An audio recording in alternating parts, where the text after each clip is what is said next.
Bakari Dris Basari adalah seorang pria yang penuh semangat walaupun kehidupannya serba pas-pasan. Pada suatu hari, Dris mengikuti sebuah wawancara untuk menjadi perawat seseorang yang bernama Filipe Pozzo. Filipe ini menderita kelumpuhan, namun ia juga adalah orang yang kaya raya. Berbeda dengan calon perawat lain, ternyata alasan Dris ikut wawancara di situ bukanlah untuk jadi perawatnya si Filipe, tapi biar dapat tanda tangan bukti kehadirannya di wawancara, agar si Dris ini bisa mencairkan dana bantuan dari pemerintah. Di tengah wawancara, Dris sampai berdebat sama Filipe dan saling beradu pengetahuan tentang musik. Ia juga merayu asisten cantik Filipe yang bernama Magali. Melihat semua kelakuan Dris yang ngeselin, tadinya Filipe berencana buat nolak si Dris. Tapi karena kasihan, Filipe akhirnya berjanji besok ia akan menandatangani surat wawancaranya si Dris. Selesai wawancara, Dris yang mau pulang, di situ dia mengambil salah satu telur hias di rumah Filipe. Setelah itu, Dris pun lalu pulang ke rumah kecilnya yang sangat sesak karena ia tinggal bersama dengan banyak adik-adiknya. No.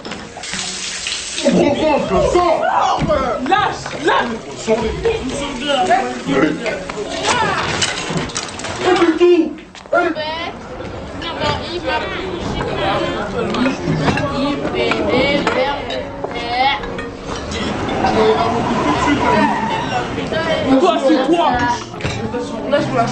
Tu veux quoi, du? Tu viens d'où?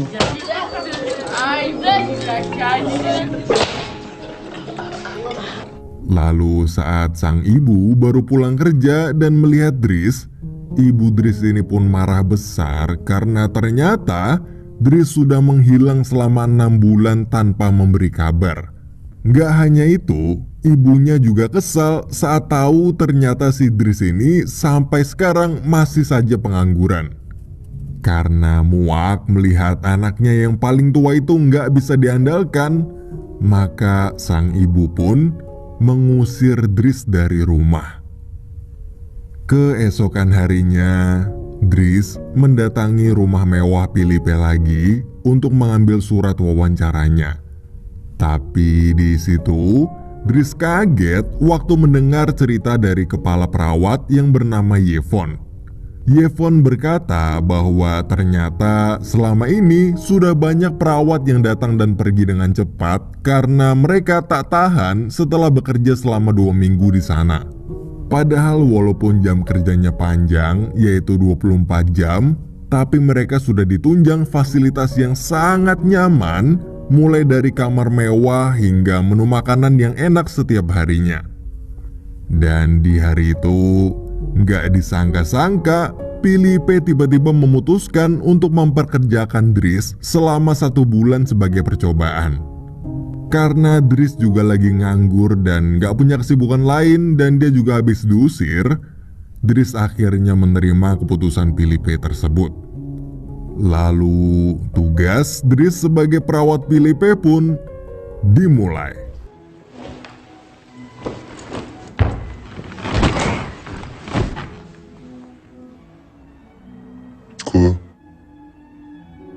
Di hari pertamanya sebagai perawat, Dris seringkali membuat kesalahan mulai dari ketiduran saat memijat Filipe, Oh, debout! membersihkan kaki Filipe menggunakan sampo, Enfin, écoute, hingga dengan sengaja menumpahkan air panas ke kaki Filipe yang mati rasa karena lumpuh.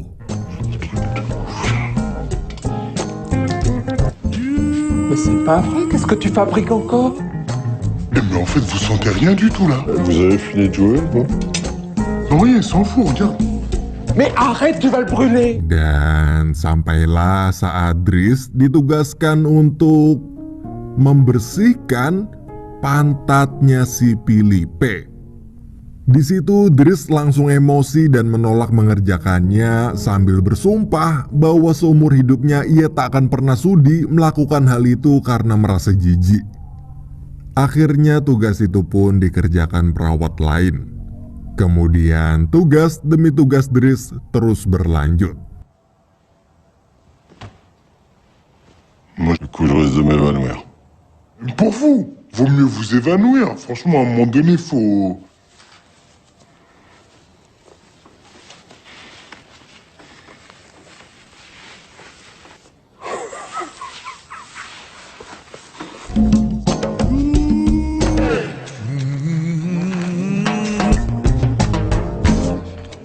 Oh yeah.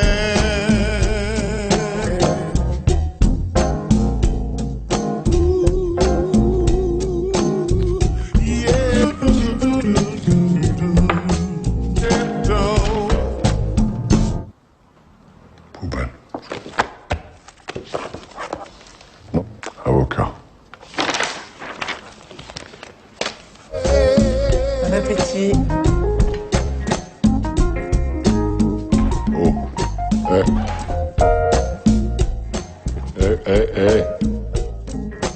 Pardon.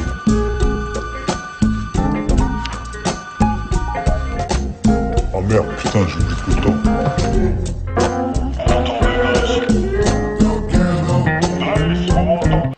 Il est presque 9 h. Philippe vous attend.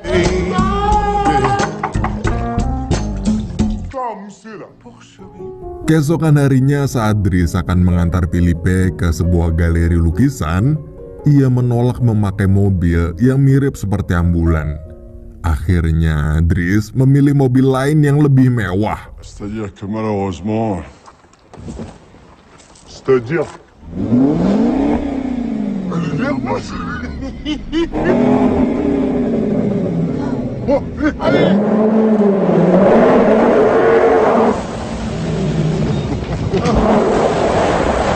Saat sampai di sana, Dries merasa bingung karena Philippe terus-menerus memandangi sebuah lukisan abstrak selama 1 jam lamanya.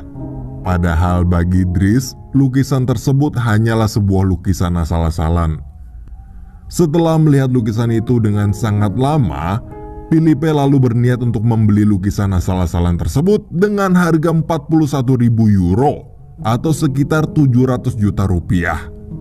Dries pun kaget, tapi karena ia tahu kalau Philippe kaya raya, maka dia nggak bisa nahan tuh bocah. Beberapa waktu kemudian, ada seorang rekan Philippe yang memberitahunya untuk berhati-hati pada Dries. Karena si Dries ini ternyata baru aja bebas dari penjara selama 6 bulan gara-gara mencuri. Ia juga mengingatkan kalau Dries adalah orang yang kasar dan berandalan. Tapi pada akhirnya, Philippe justru mengatakan bahwa Dries sebenarnya tidaklah seburuk yang dibayangkan rekannya tersebut.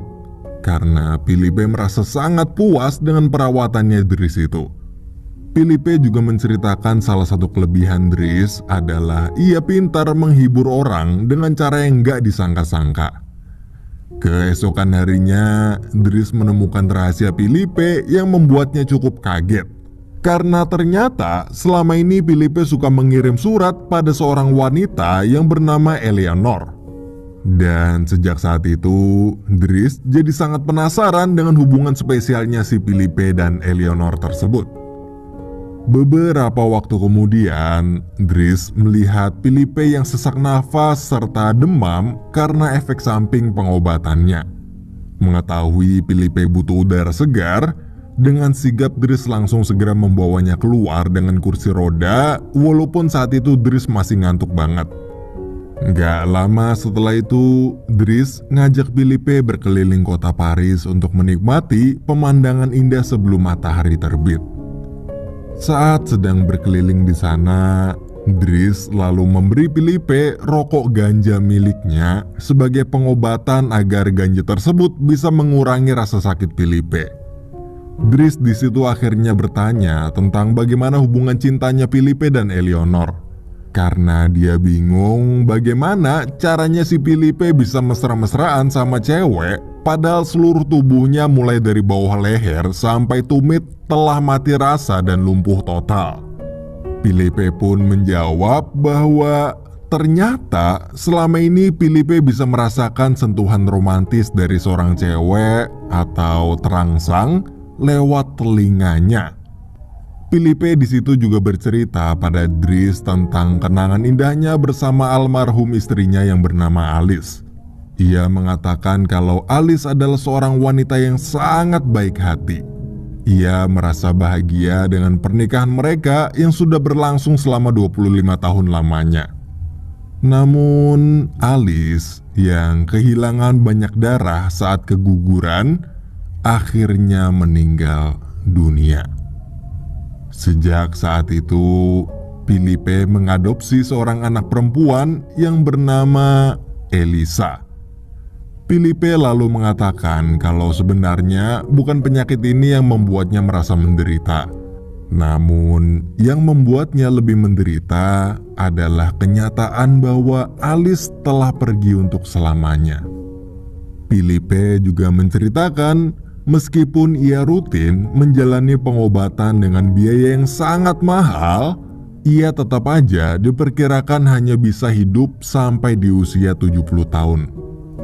Tak lama kemudian setelah obrolan mereka berdua yang hangat dan akrab, Filipe akhirnya menunjuk Dries sebagai perawat tetapnya karena ia berhasil melewati masa percobaan dengan baik.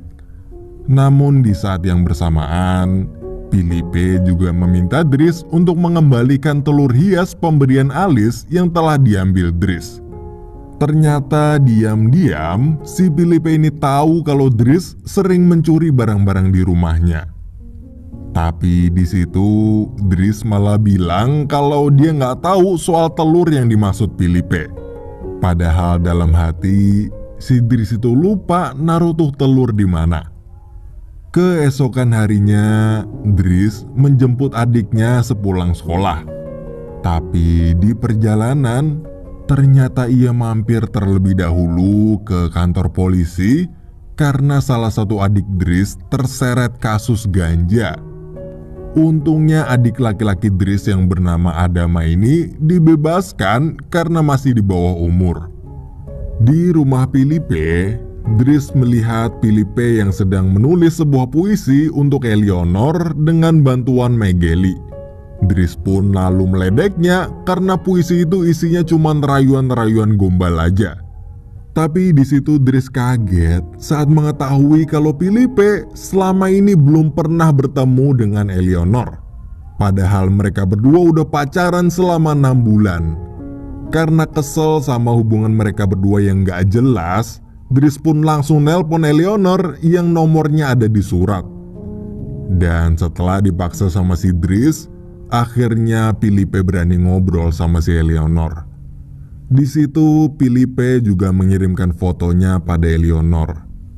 Beberapa waktu kemudian, saat mereka sedang menonton sebuah opera, Dries berusaha membuat Filipe pede dengan berkata bahwa Filipe itu sebenarnya nggak perlu minder sama kekurangan fisiknya, karena zaman sekarang cewek lebih suka pria tajir daripada yang sempurna secara fisik.